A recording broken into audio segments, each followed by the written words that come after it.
Hello friends, how are you? I hope that all of you are very fine. ये Rutherford model की basic बात ऐसी है कि electron revolves around the positive charge nucleus, है क्या नहीं?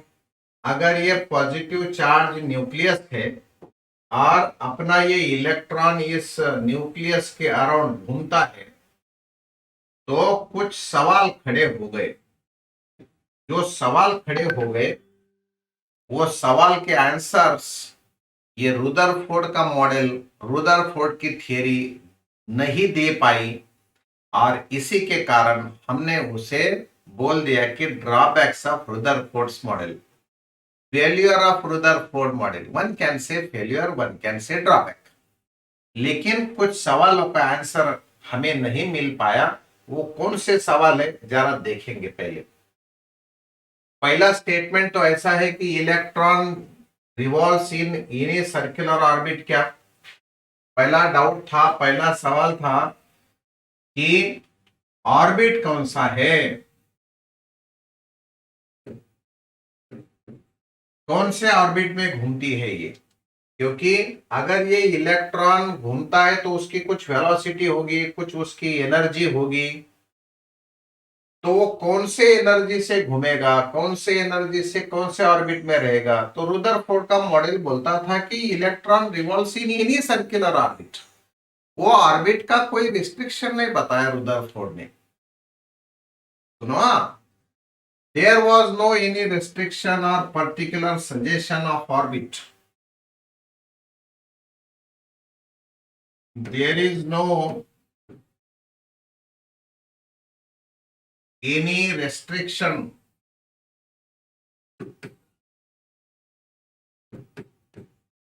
of orbit of electron।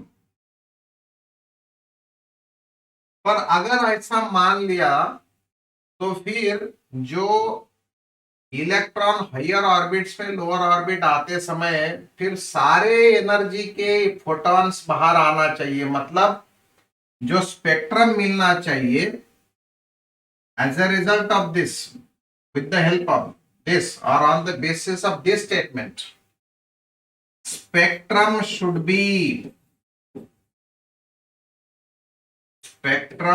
be continuous।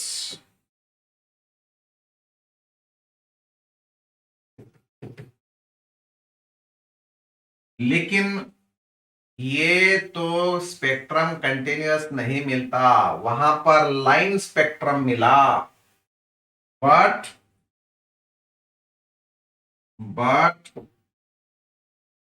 We get line spectrum.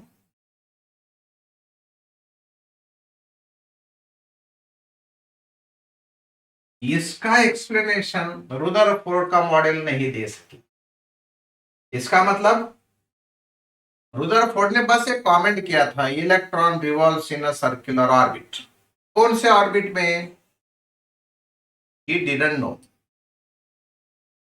मतलब एक प्रॉब्लम आ गया, एक प्रॉब्लम खड़ा हुआ। सवाल ध्यान रखो कि कौन सा orbit, which orbit is there.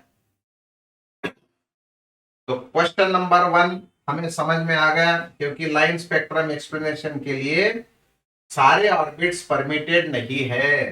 दूसरी बात ऐसी है कि क्लासिकल थ्योरी कहती है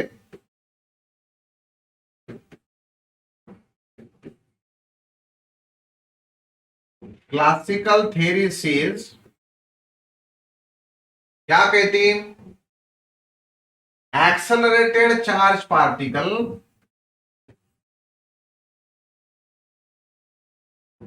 accelerated charge emits,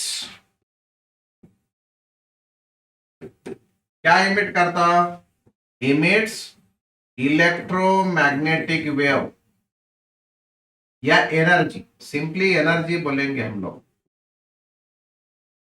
no doubt वो इलेक्ट्रोमैग्नेटिक वेव के फॉर्म में ही आती, पर हम लोग सिंपली बोलेंगे इमिट्स एनर्जी। कौन से फॉर्म में? इलेक्ट्रोमैग्नेटिक वेव्स के फॉर्म में, इलेक्ट्रोमैग्नेटिक वेव्स के फॉर्म में।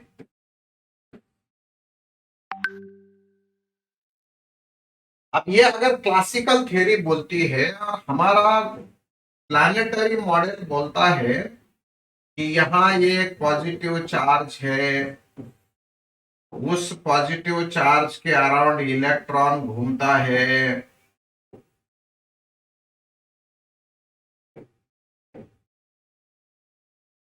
ये इलेक्ट्रॉन का पाथ अगर ऐसा है, यहां इलेक्ट्रॉन घूमता है, तो ये इलेक्ट्रॉन सर्कुलर ऑर्बिट में जब आएगा तब ये तो वेलोसिटी इसकी चेंज होती जाती, क्योंकि वेलोसिटी खाली मैग्नीट्यूड से थोड़ी चेंज होती, वेलोसिटी तो डायरेक्शन के कारण भी चेंज होती। इसके कारण हम बोलते वेलोसिटी चेंजेस। रीजन क्या है, डायरेक्शन है क्या मैग्नीट्यूड है, ये कोई जरूरी नहीं देखना, वेलोसिटी चेंज होती कि नहीं। हाँ, इसका मतलब it means electron is in accelerated motion.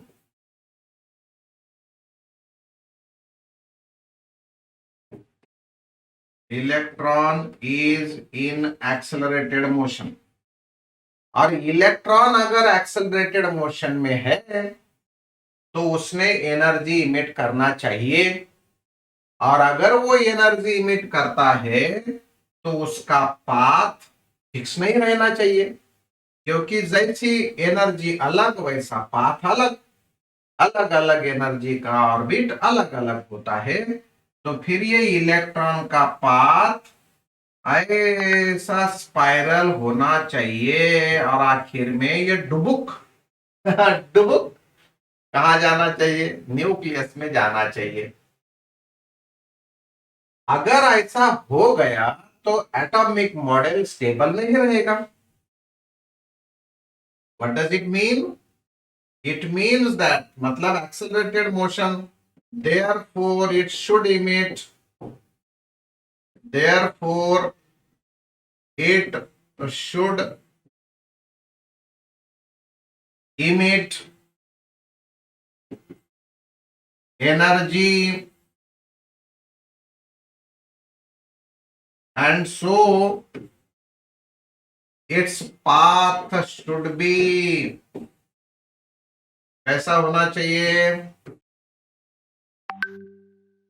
should be spiral,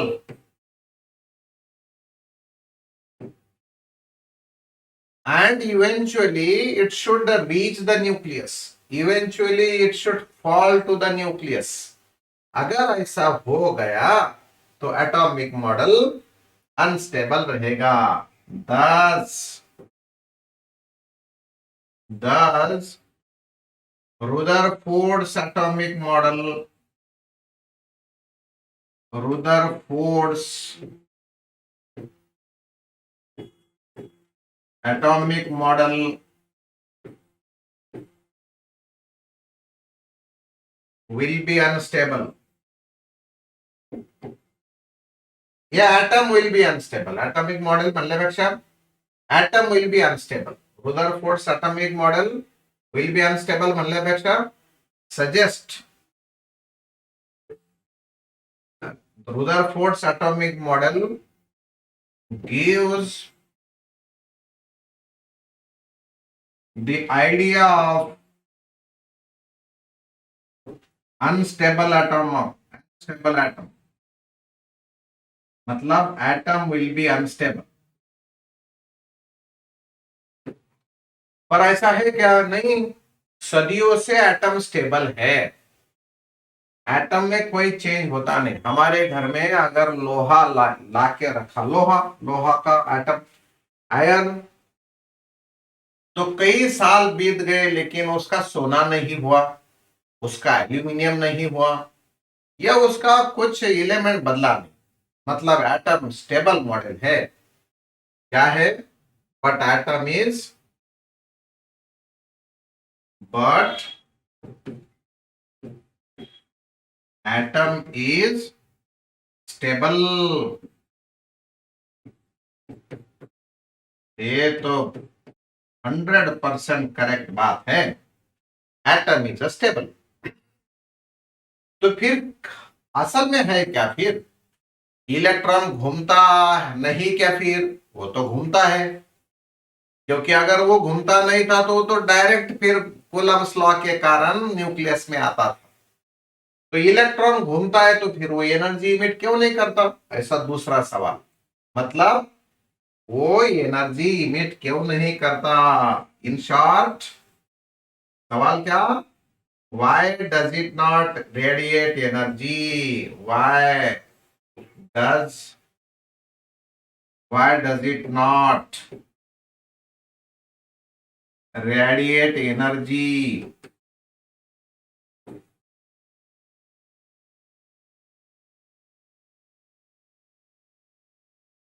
तो फिर ये भी अनसॉल्व रहा, अनआंसर्ड क्वेश्चन।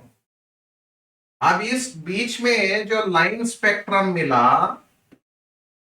वो लाइन स्पेक्ट्रम का रीजन है कि वो एटम कुछ फिक्स्ड लाइंस इमिट करता है। मतलब कुछ फिक्स वेवलेंथ वाली लाइट बाहर आती है। सवाल ऐसा है कि फिर वो फिक्स क्यों, कंटिन्यूस क्यों नहीं? क्योंकि सारे ऑर्बिट्स अगर पॉसिबल है तो सारे पॉसिबल वेवलेंथ्स बाहर आना चाहिए, सारे एनर्जी वाले फोटॉन्स बाहर आना चाहिए, और ऐसा तो होता नहीं। इसका मतलब ये हायर ऑर्बिट से लेकर लोअर ऑर्बिट में अगर आती है तो how does it radiate particular wavelength light? Why किंवा how? Why does it radiate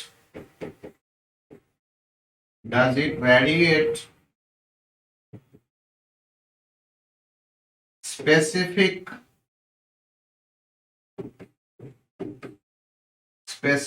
wavelength line?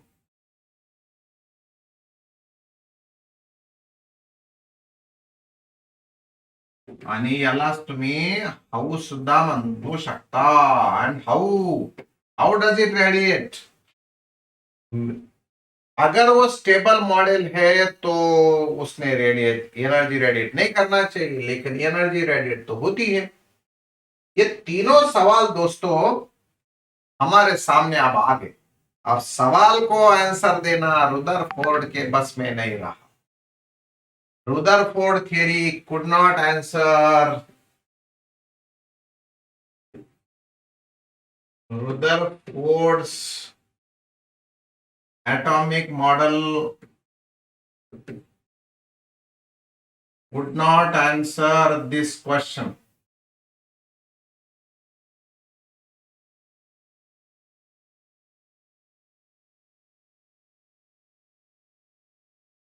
These questions.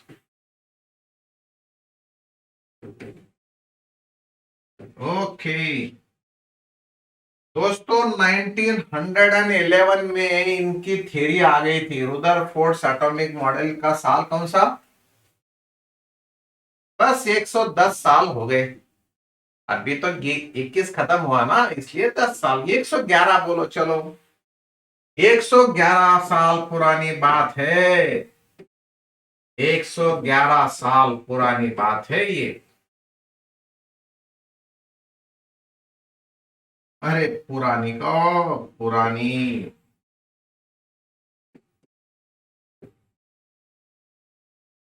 ये 111 साल पुरानी बात है तो फिर थोड़ा सा समय चले गया, बहुत चर्चा हो गई, क्योंकि दुनिया बदल गई थी, माइंड सेट बदल गया था, ये बहुत नई बात आई थी सामने। तो फिर लोग इस पे काम करना शुरू कर दिए, और फिर 2 साल के अंदर ही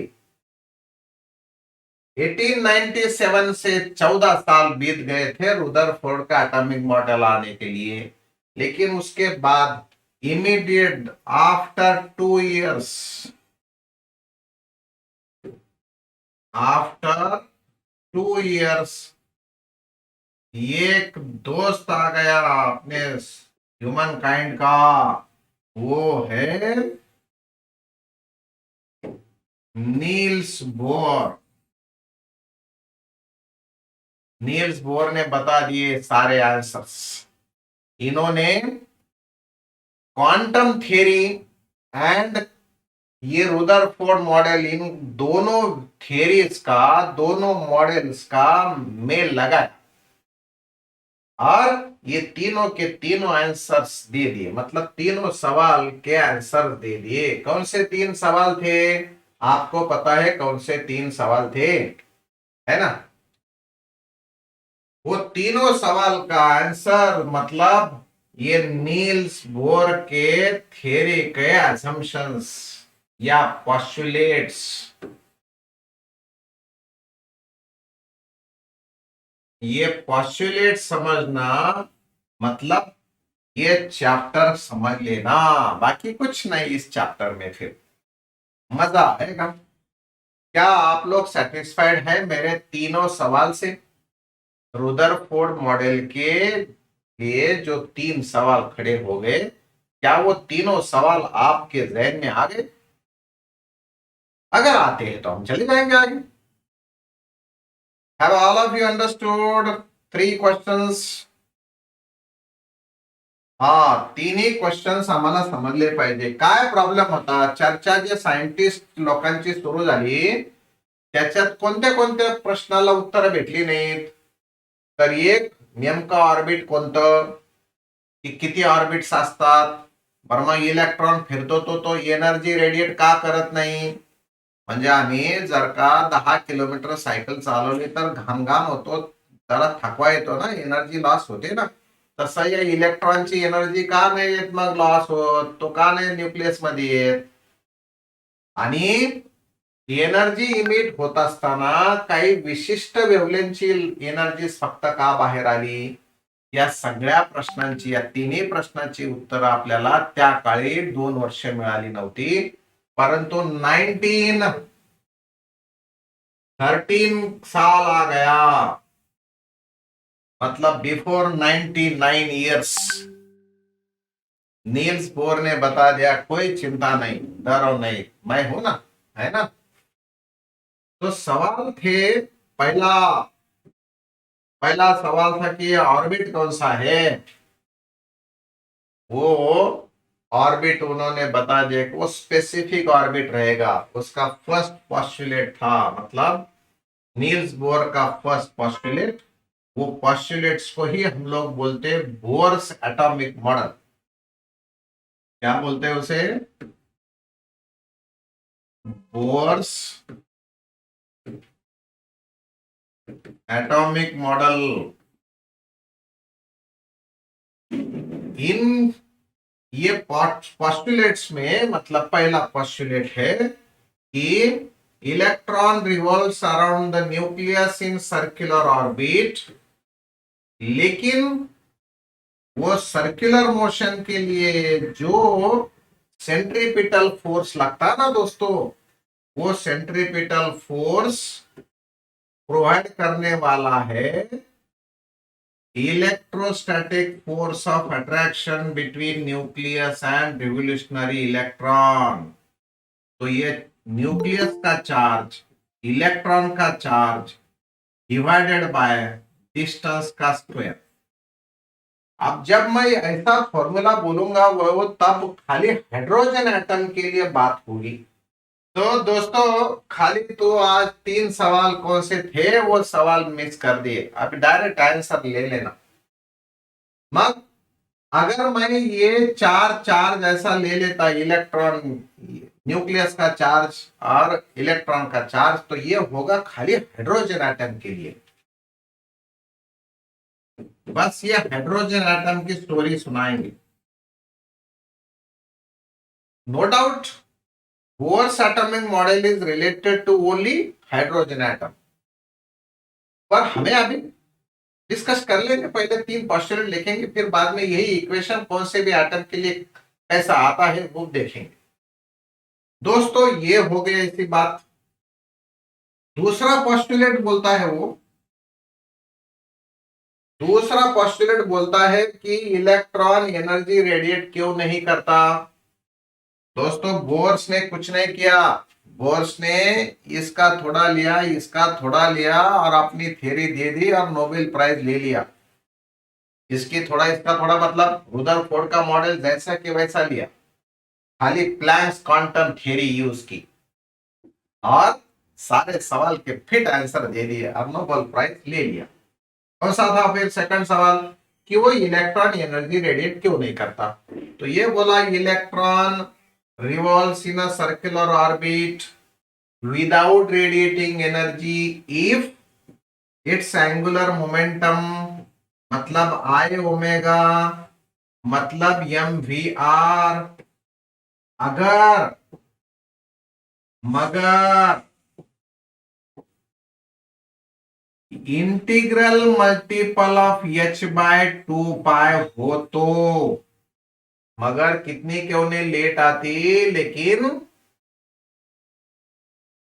नील्स बोर बोलता है अगर angular momentum of electron integral multiple of h by 2 pi हो तो इलेक्ट्रॉन उस ऑर्बिट में विदाउट रेडिएटिंग एनर्जी कई सदियों घूम सकता है। सवाल का आंसर मिल गया। और तीसरा सवाल था कि वो एनर्जी इमिट कब करता है? एनर्जी तो इमिट नहीं होती तो ठीक है, लेकिन करता भी तो है ना, फिर कब करता? नींद में से उठने के बाद, क्या याद आने के बाद चलो क्लास को जाएंगे ऐसा सोच के, है ना? कब खाना कब खाता है आदमी? जब भूख लगती तब। तो एनर्जी इमिट कब करता है? तो ये बोला, कौन बोला? बोला नील्स बोर बोला कि इलेक्ट्रॉन अगर हायर ऑर्बिट से कहीं लोअर ऑर्बिट में आ गया तो वो अपनी ज्यादा जो एनर्जी थी वो छोड़ देता इलेक्ट्रोमैग्नेटिक वेव के फॉर्म में। जब तक वो ऊपर से नीचे आता नहीं तब तक एनर्जी रिलीज करता नहीं। तो this is what he said, when electron jumps from any higher orbit to lower orbit it radiates energy and that energy radiated is equal to difference of energies of those two different orbits। E2 मतलब second orbit की नहीं, E2 मतलब higher orbit में की energy, even lower orbit में की energy. H is again Planck's constant, nu is frequency of radiation। तीन equations आमच्या माहितीत आले की आमचं काम संपलं। हे n म्हणजे इथे केवळ इंटिजर नाही तर याला तुम्ही आम्ही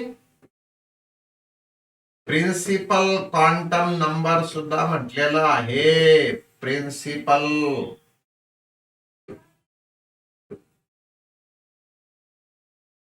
quantum number, principal quantum number 1 2 3, no doubt it is integer, लेकिन वो प्रिंसिपल क्वांटम नंबर भी बोला जाता उसे। दोस्तों ये तीन सवाल, अब ये खाली हाइड्रोजन एटम के लिए। तो फिर नील्स बोर का भी मॉडल के कुछ लिमिटेशंस आ गए। कौन से लिमिटेशन? ये थ्योरी खाली हाइड्रोजन एटम की बात करती, पर हमारे पीरियोडिक टेबल में तो बहुत सारे एटम्स हैं। तो फिर ये ही मॉडल थोड़ा सा हटके एक वर्ड एडिशन करके हम लोग कौन से भी एटम के साथ बना सकते हैं, उसको बोलते हैं hydrogen like atom. Hydrogen like atom मतलब आप लोग कौन सा भी एटम ले लो और उसको आयनाइज ऐसा करो कि उसमें बस एक इलेक्ट्रॉन रह जाए सारे इलेक्ट्रॉन को भगा दो, समझे क्या? मतलब आयनाइज करो उसे, तो हाइड्रोजन लाइक एटम बन जाएगा। तो फिर क्या होगा? फिर यही सारे तीन पोस्टुलेट हम उसे अप्लाई कर पाएंगे। चलो तो फिर दोस्तों पहला पोस्टुलेट हमारे पास फॉर्मूला आएगा कि मानो ये पॉजिटिव चार्ज है, उसका एटॉमिक नंबर Z है, वो न्यूक्लियस का एटम, वो एलिमेंट का एटॉमिक नंबर Z है। मतलब यहाँ टोटल चार्ज कितना है? Z इंटू E है। ऐसे एटम में अगर इलेक्ट्रॉन ऐसा घूमता है, एक ही इलेक्ट्रॉन रखने का, हाइड्रोजन लाइक एटम बनाने का मतलब nucleus and one electron, one nucleus one electron. हाँ, न्यूक्लियस में कई प्रोटॉन्स हो सकते हैं। तो फिर अब ये रेडियस जो होगी वो रेडियस कौन सी भी नहीं लेंगे हम लोग, पर्टिकुलर रेडियस लेंगे, मतलब nth ऑर्बिट की रेडियस लेंगे। तो फिर इक्वेशन तो बन गया मेरे पास। कौन सा इक्वेशन आएगा रे दोस्तों? वो फर्स्ट पोस्टुलेट वाला, सेंट्रीपिटल फोर्स। अब ये v क्या है? v है velocity of electron in nth Bohr orbit, तो divided by radius of nth Bohr orbit लिखेंगे। अब इसको प्रोवाइड करने वाला कौन है? इसे प्रोवाइड करने वाला है 1/4πε0 charge in the nucleus into charge on electron. Charge in the nucleus कितना है? Ze into charge on electron, फिर से E, तो मैं E स्क्वायर लिख देता divided by Rn square, where Rn is radius of nth Bohr orbit. Equation first आ गया। और जो सेकंड इक्वेशन है, मतलब सेकंड पोस्टुलेट है, उसमें कुछ चेंज नहीं होता। हाँ, खाली एक लिख सकते हैं हम लोग, second postulate MVRN, MVRN is equal to NH/2π। H is Planck's constant. देखो प्लैंक्स क्वांटम थ्योरी यूज की है, आणि म्हणून कधी कधी प्लॅंक्स क्वांटम या प्लॅंक्स कॉन्स्टंटचं याचा युनिट ध्यानात ठेवायची गरज पडू नये। तुमच्या समोर हे इक्वेशन असलं ना, तर पटकन त्याचं युनिट सांगता येतं। सांगता येईल की नाही सांगा? सांगता येईल की नाही सांगा? सांगता येतं, याला सुद्धा सांगता येईल, आणि E is equal to h nu ना पण सांगता येतं। एच प्लॅंक्स कॉन्स्टंटचं युनिट या दोन फॉर्म्युल्याने सांगता येईल। फ्रिक्वेन्सी म्हणजे पर सेकंद असतं, एनर्जी म्हणजे जूल असतं, हे पर सेकंदचं सेकंद इकडे येतं, आणि याचं युनिट येतं जूल सेकंद। याचा कसं सांगता येतं युनिट?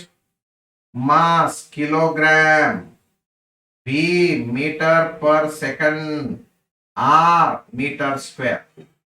डायमेंशंस लेना है तो ये फॉर्मूला काम का, और यूनिट लेना है तो ये फॉर्मूला काम का, है ना? ओके ओके ओके ओके, चलो ये हुआ मेरा सेकंड पोस्टुलेट। थर्ड पोस्टुलेट तो बस वही है दोस्तों, कुछ भी डिफरेंस नहीं है थर्ड पोस्टुलेट में। H nu is equal to E2 minus E1। Chapter का ज्यादातर हिस्सा ये तीनों इक्वेशन का खेल है। तो खेलेंगे खेल फिर। Are you ready to play खेल खेल? तो फिर ये कहानी शुरू होगी, ये कहानी शुरू होगी अभी अपनी पास। ये देखो हमने क्या क्या किया ऋग्वेद भाऊ, आम्ही इथून असा आलो, प्रश्न समजून घेतला, नंतर त्याचे उत्तर दिले। या प्रश्नामध्ये आणखी काही वरती होतं बरच। हा, हे असं होतं एवढं, बापा बापा, अरे ये तो बहुत बड़ा पेज है। हो, है ना? ये सारी 111 साल पुरानी कहानी है। अब चले जाएंगे आगे। Are you ready now? Yes, you should be. दोस्तों पहला पोस्टुलेट है, क्या है पहला postulate? mv²/rn is equal to 1/4πε0 Ze²/rn²। Problem पूछे जाएंगे जेड के साथ भी, या जेड इज इक्वल टू 1 भी। तो हाइड्रोजन एटम अगर बोल दिया तो जेड की बात 1 हो गई। चलो, तो स्टोरी शुरू हो गई कैंसलेशन से। एम आ गया इधर, हो गया। अब दूसरा पोस्टुलेट है m v r n is equal to n h by 2 pi. अगर मैं ये आर एन ये एम इधर लेकर आऊं तो किसी का कुछ नहीं जाएगा। और अगर अगर मैं इसका स्क्वायर बना देता तो ये ऐसा ऐसा ऐसा ऐसा ऐसा हो जाएगा। पर ये लेफ्ट साइड तो सेम हो गए ना रे प्यारे दोस्तों, तो फिर राइट साइड भी तो सेम आ जाएगी। राइट साइड अगर सेम आती है तो फिर क्या सेम आता, देखो देखो देखो देखो, ये Z e square divided by 4 pi epsilon nought m r ये आर एन। राइट साइड में क्या रह गया, n square h square by 4 pi square m square r n का स्क्वायर। फिर कौन सी बातें कैंसिल हो गई, देखो मेरा आर्यन तुम्हारा आर्यन, मेरा यम तुम्हारा यम, 1 पाई इसके साथ 4 तो पूरा कैंसिल। जो बच गया वो हमारा फॉर्मूला आ गया। और वो बड़ा ज्ञान है क्या तुम्हारे लिए, आर्यन मैं इधर ले लेता, इप्सिलॉन नॉट मैं उधर लेकर जाता, ये एच स्क्वायर रखता, ये जेड, ये पाई,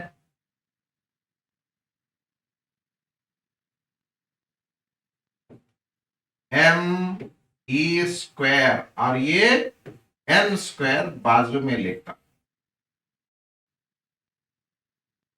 अगर ये फॉर्मूला मुझे एटॉमिक सॉरी हाइड्रोजन एटम के लिए लिखना है तो बस ये लिख लूंगा मैं, r n is equal to epsilon 0 h square n square by pi m e square, क्योंकि Z1 बन जाता। पर आप लोगों को एक बात तो ध्यान में आई होगी कि अगर epsilon 0 h pi m e square constant है तो मेरा r n directly proportional to n square होगा, होगा क्या नहीं, होगा होगा होगा। और अगर हाइड्रोजन लाइक एटम के लिए लिखना है तो हाइड्रोजन लाइक एटम के लिखना है तो आर्यन होगा तेरा ये कुछ कांस्टेंट है क्या नहीं, epsilon 0 h square by pi m e square ये एन स्क्वायर बाय जेड। इसका मतलब है r n directly proportional to n square और ये जेड, हाँ कि ना, हेलो, होगा कि नहीं होगा ये, इतना समझ में आ गया, आ गया। तो फिर क्या इसके ऊपर कुछ प्रॉब्लम बन जाएंगे, radius of first Bohr orbit आप लोगों को बाय चांस कभी पढ़ने के बाद ध्यान में रही होगी तो हाइड्रोजन एटम के लिए radius of first Bohr orbit is 0.53 angstrom unit, इतनी होती है, हाँ कि ना। तो लिखो फिर प्रॉब्लम, प्रॉब्लम लिखेंगे, लिखेंगे ना, लिखेंगे लिखेंगे।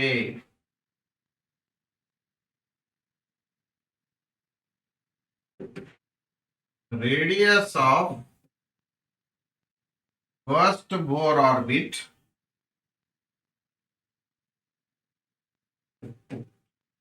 of hydrogen atom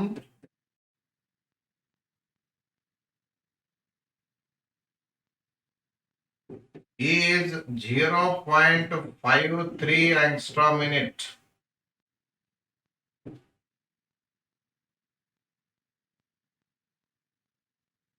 Radii of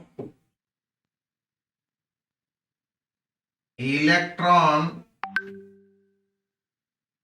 in fourth orbit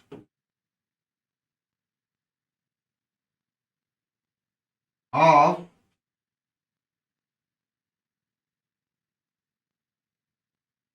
hydrogen atom and beryllium +3, इसका जेड कितना होता पता है क्या? बेरिलियम का 4 है ना। अगर ऐसा है तो radius of electron in fourth orbit of hydrogen atom and beryllium dash dash. दो आंसर देने हैं। I am waiting for your answer. चला चला याचं उत्तर देऊ आपण आता।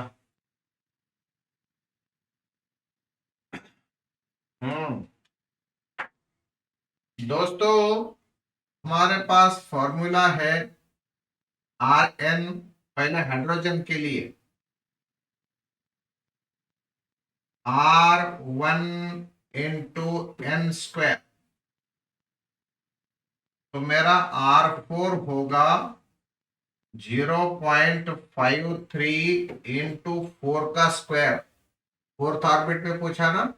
हाँ, तो ये 4 का स्क्वायर 16, तो ये तो पक्का 8.48 आ जाता भाई। सवाल ये है कि वो बेरिलियम का कितना। तो दोस्तों ये हो जाएगा बेरिलियम के केस में, इसको ये तो Rn n² आने वाला है।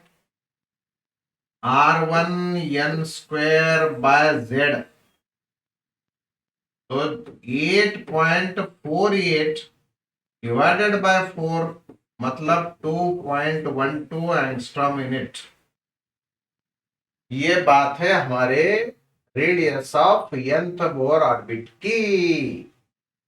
सेकंड प्रॉब्लम अगर लेना है तो दोस्तों क्या करेंगे हम लोग? Radius of first Bohr orbit in hydrogen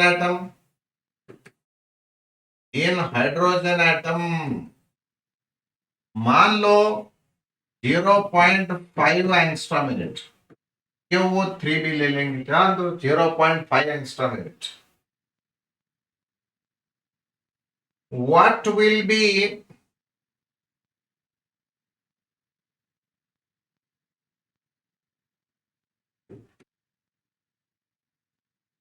the ratio of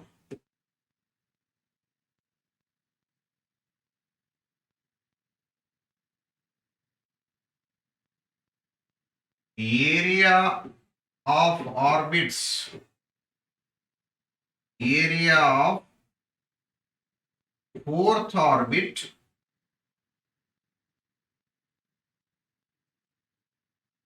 to second orbit।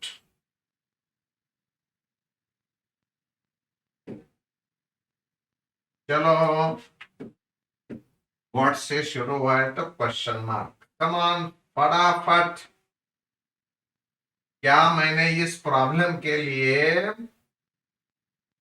Radius देना भी कोई काम था? मैं दूसरा क्वेश्चन देता इसमें। और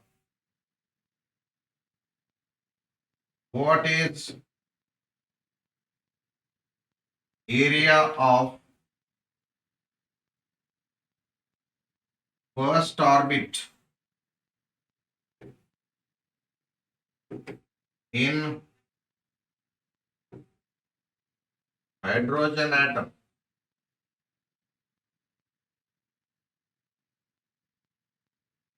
क्या सेकंड ले लू? सेकंड ऑर्बिट लेता हूं। Second orbit. चलो चलो चलो चलो चलो 4:1 एक आंसर आ गया। मेरा दूसरा भी सवाल है दोस्त एक। 16:1 and 8 पाई और चलो तो फिर देखो क्या है area of fourth orbit to second orbit. Area का मतलब होता है pi r square, pi r square. और रेडियस ये r is directly proportional to n square, तो पाई पाई तो कैंसल, ये डायरेक्टली प्रोपोर्शनल आ गया N4/N2 और उसका स्क्वायर ये square sorry n square. Radius is directly proportional to square of principal quantum number. प्यारे दोस्तों ये अगर 4 है उसका स्क्वायर है, ये 2 है उसका स्क्वायर है, उसका स्क्वायर है, तो ये चार के साथ कैंसिल और ये बन जाएगा मेरा 16। तो जिन्होंने 4 दिया उन्होंने क्या किया 4 देने वालों ने 4 पाई लगा दी, 4 पाई पे बैठ गए वो कॉट पे, मस्त फर्स्ट क्लास। दूसरा क्वेश्चन है सेकंड ऑर्बिट में एरिया कितना, तो वो होता है पाई आर स्क्वायर। दोस्तों ये पाई एज इट इज, ये R2 है और मेरा R2 होता है R1 इंटू N2 का स्क्वायर और फिर उसका स्क्वायर। हो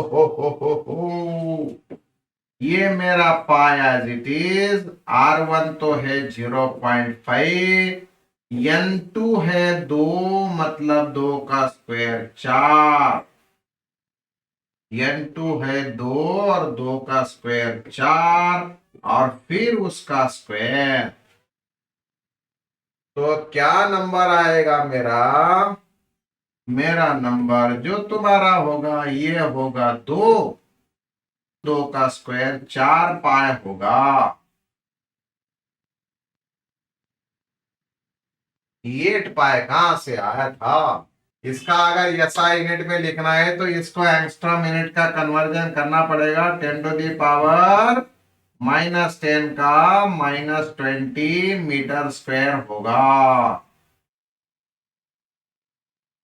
4 pi into 10⁻⁻20 metre square, right. चलो कहानी को थोड़ा सा ट्विस्ट करेंगे। अब आएंगे हम लोग ये रेडियस के बाद स्पीड के तरफ। प्यारे दोस्तों रेडियस का फॉर्मूला हाइड्रोजन एटम के लिए पता हुआ, कौन सा, epsilon 0 H square N square by pi M E square. अगर वो हाइड्रोजन लाइक एटम के लिए लिखना है तो हाइड्रोजन लाइक एटम के लिए epsilon 0 H square N square by Z pi M E square ऐसा होगा। ठीक है, होगा तो होगा। तो दोस्तों अगर मुझे सेकंड पोस्टुलेट याद है तो मैं ऐसा लिखूंगा, आप लोगों को भी याद होगा, है ना, होगा, होगा। तो फिर वेलोसिटी का फॉर्मूला लिखना है तो NH/2 पाई M और ये आर्यन भी। पर मैं आर्यन क्या करता अभी, वो लिख लेता जनरल फॉर्म, फिर उसमें झेड़ा आ जाएगा। Epsilon 0 H square N square by Z pi M square ऊपर Z पाई M E स्क्वायर। प्यारे दोस्तों ये मेरा पाई पाई पाई कैंसल, तुम्हारा एम एम कैंसल, ये NH ये पावर्स के साथ कैंसिल, और बनती है बात Z E² / 2 ε0 H and 1/n वाली।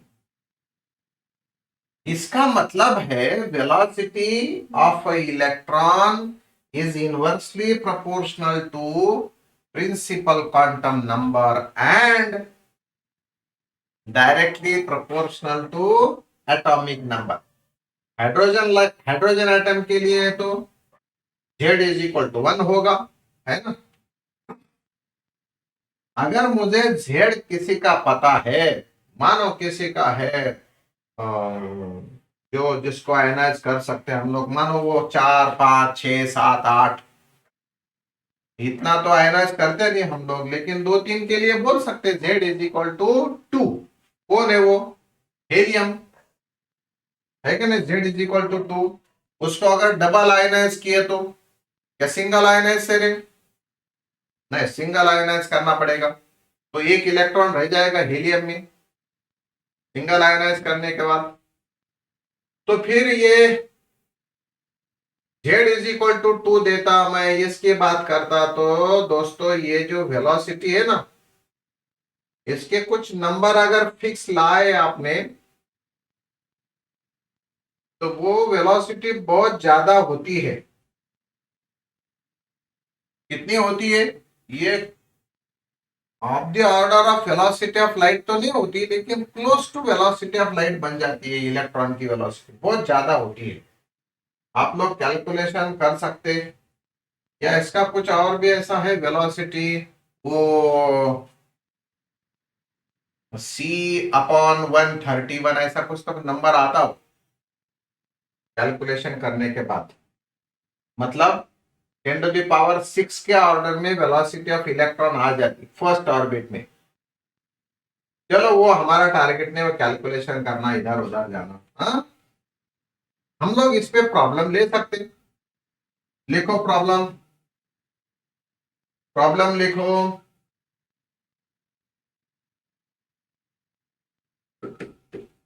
Velocity of electron in first Bohr orbit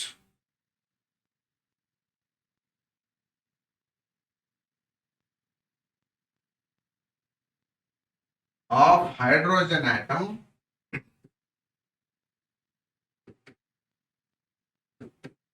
is V.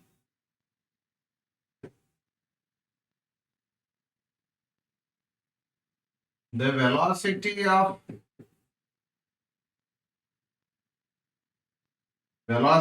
of electron in hydrogen like atom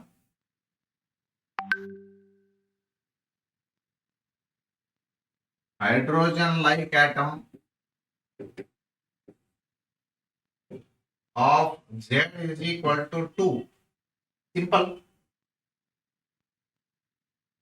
In fourth orbit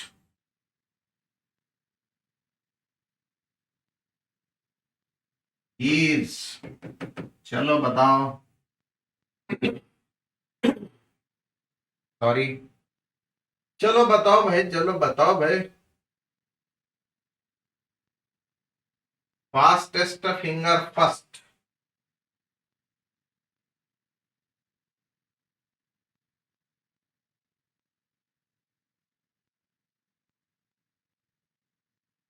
वाह वाह वाह वाह, बहुत फास्ट आंसर आया, मतलब आसान था। जो निकालना है उसको हम लोग V2 बोलेंगे या V4 बोलेंगे, और डिवाइडेड बाय V1।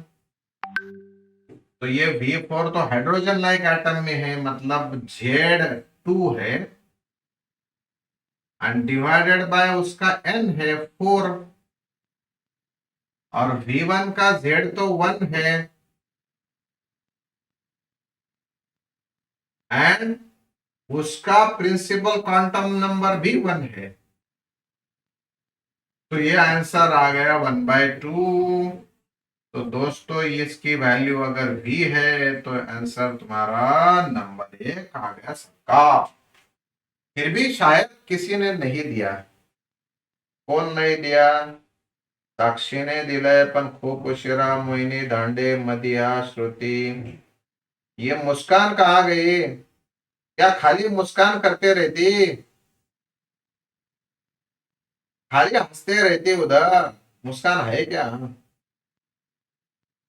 हाँ, है ना वो Miss Queen Muskan. Miss Queen. Muskan की स्पेलिंग उसने मिस क्वीन कर दी भाई। चलो मिस क्वीन कब देगी आंसर?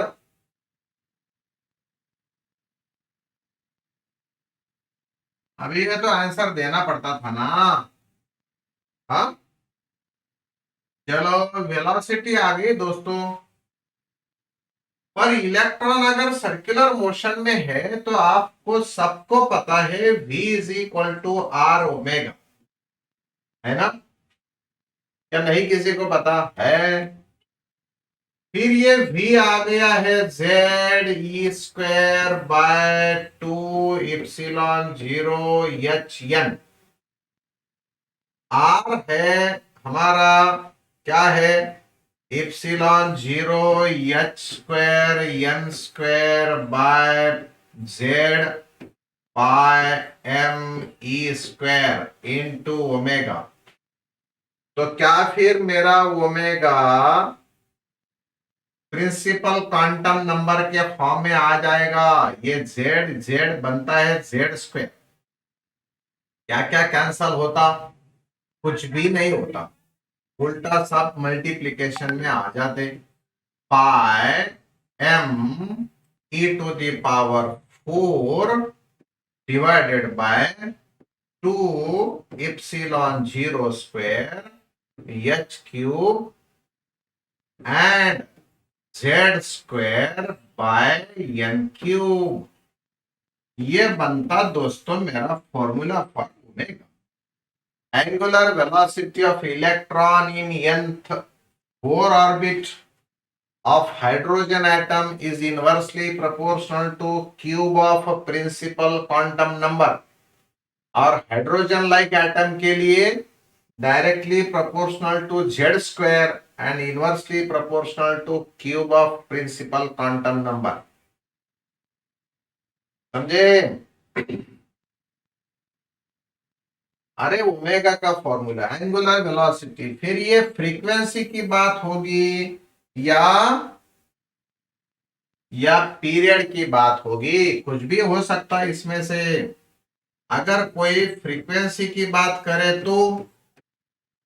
तो फॉर्मूला ये आ गया मेरा, right side as it is, ये लेफ्ट साइड इस वजह से मैं इधर ही लिख लेता 2 पाई एफ। तो ये left side as it is. So m e to the power 4 by 4 epsilon 0 square h cube. ये आ गए ब्रैकेट के टर्म्स। फिर ये Z square and n cube as it is. ये होगा मेरा फॉर्मूला फॉर फ्रीक्वेंसी। पीरियड का इसका इनवर्स। समझ गए? समझ गए? तो आसानी से एक प्रॉब्लम बन जाएगा। चलो लिखो problem next.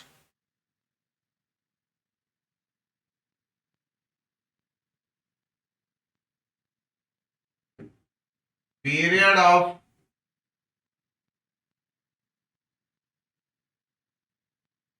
revolution of an electron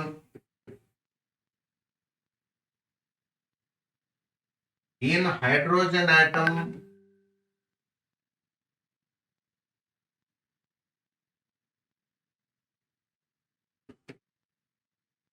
period of revolution of electron in second orbit लिखेंगे। in second orbit,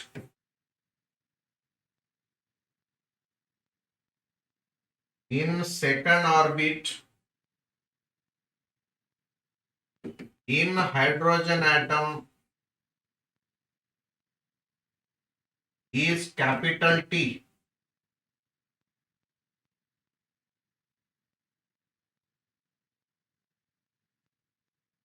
Its period in eighth orbit, नको fourth orbit ले लो, चलो आसान, fourth orbit will be, चलो बताओ,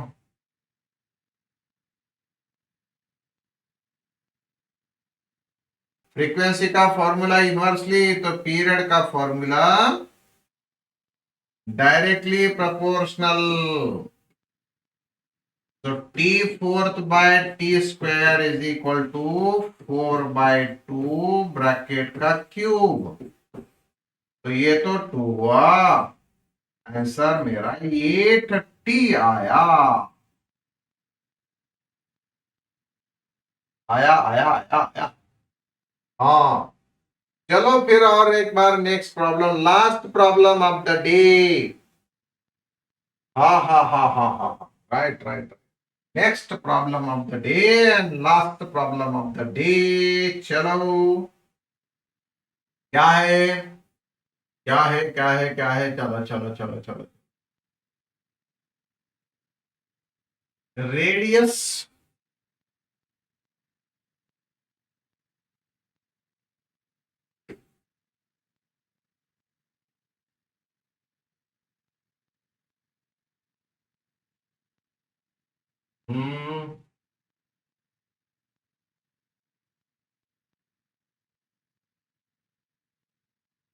period of revolution of electron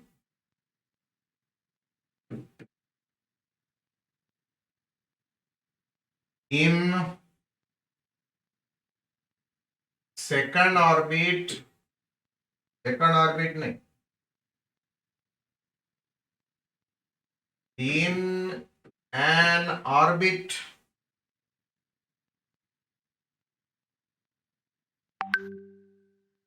of radius r is capital T.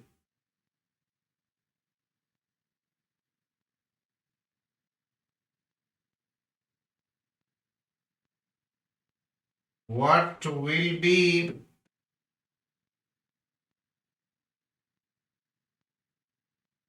the period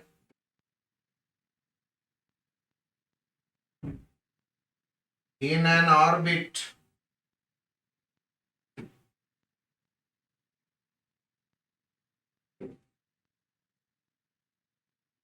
of radius 2r?